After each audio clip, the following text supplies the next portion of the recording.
बात करते हैं रुपये की। एक बार रुपये का चार्ट लेकर आइए और 92.30 तक गए हम।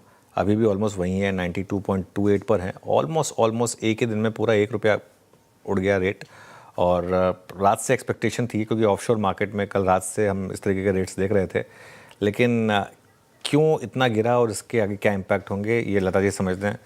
लता मैम, गुड आफ्टरनून। तो एक्सपेक्टेड तो था कि ये गिरेगा आज इस तरीके से, और वो हुआ भी। अब थोड़ा इसको समझाएं कि और क्या आपको फीडबैक मिल रहा है और क्या क्यों इम्पोर्टेंट है हमारे लिए। पहले तो रुपये का ये डिफ़िकल्ट सिचुएशन एक साल से है।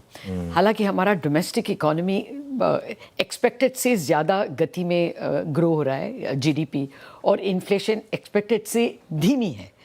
ये दो मैक्रोस तो बहुत ही अच्छे हैं, लेकिन रुपये का इस पर असर नहीं पड़ा है।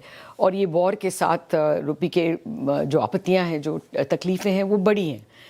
ऑब्वियसली बिकॉज क्रूड हमारा एक बहुत बड़ा इम्पोर्टेड आइटम है, दी बिगेस्ट इम्पोर्टेड आइटम, और हॉर्मज़ स्ट्रेट के ब्लॉक होने से हमारा बहुत सारा ट्रेड भी वहाँ अटक जाएगा, और बाकी के चीज़ें भी महंगे हो जाएंगे, बाकी के एक्सपोर्ट्स भी ब्लॉक हो जाएंगे। तो देयर आर मेनी प्रॉब्लम्स, और ऊपर से डॉलर भी महंगा हो गया है। So it's a combined expensive dollar and expensive crude. ये कॉम्बिनेशन हमारे लिए अच्छा नहीं है। एक दिन का छुट्टी था, उसका तो लेने के देने पड़ गए, डबल वैमी हो गया, 1% almost fall in one day. लेकिन आप दूसरे ईएम्स के साथ कंपेयर करेंगे तो लगभग ये पूरा हफ्ते में हमारा कंपेरेबल फॉल रहा है।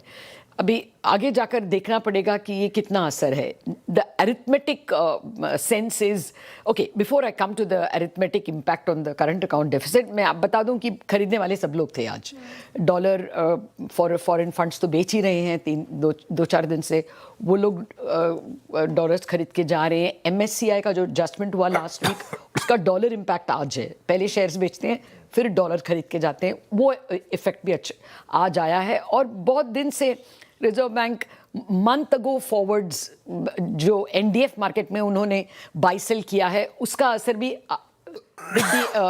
विथ 1 मंथ लेटर वो असर पड़ता है। वो भी डॉलर खरीदी होता है। और बेचने वाला कौन है? एक ही तो बंधा है, RBI।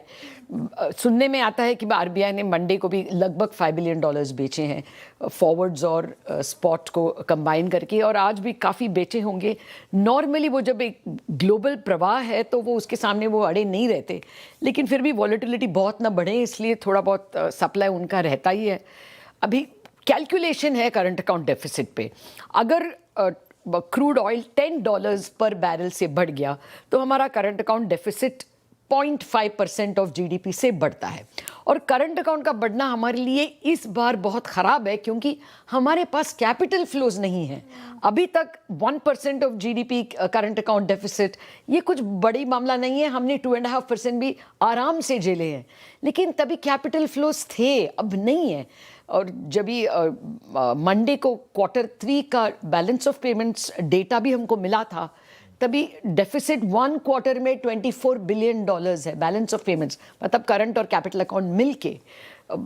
मार्केट का ये अनुमान नहीं था, मार्केट 20 बिलियन एक्सपेक्ट कर रहे थे, ये 24 बिलियन से और भी शॉक हो गए। शायद गोल्ड ETF के लिए ज़्यादा खरीदी हुआ है और वो कैलकुलेशन में नहीं आया, तो ये प्रॉब्लम है। और कोई भी ये नहीं कह सकता है कि this is the height of the crude और this is the most expensive the dollar will get. How long will the war continue? और इसीलिए रुपये पर क्या असर होगा आप कहना बहुत मुश्किल है। हम सिर्फ पास्ट का गिनती कर सकते हैं, आगे का नहीं। बिल्कुल। शुक्रिया लता मैम। तो ये डॉलर रुपये 92.2675 पर इस समय ट्रेड करता हुआ दिखाई देगा आपको। दिक्कत तो काफ़ी है, खैर मार्केट में भी दिक्कत है। और MSCI ध्यान रखिएगा, फैक्टर वाले दिन FI की नेट सेलिंग 7,000 करोड़ से ज़्यादा की थी, तो वो भी जैसा मैम ने कहा कि एक दिन के बाद उसका लैग इफेक्ट आता है, तो वो भी आपको दिखाई दे रहा है। बस एक सेविंग ग्रेस ये है कि इस बार सबकी पिटाई हुई है। पिछली बार सिर्फ जैसे कहते हैं सिर्फ हमको उठा के मास्टर जी पीट देते थे, इस बार सभी क्लास की पिटाई। तो थोड़ा सा आप ये कह सकते हैं, थोड़ा सा उसका फर्क पड़ता है। If it is a global pain तो सबसे प्रेशर होता ही है।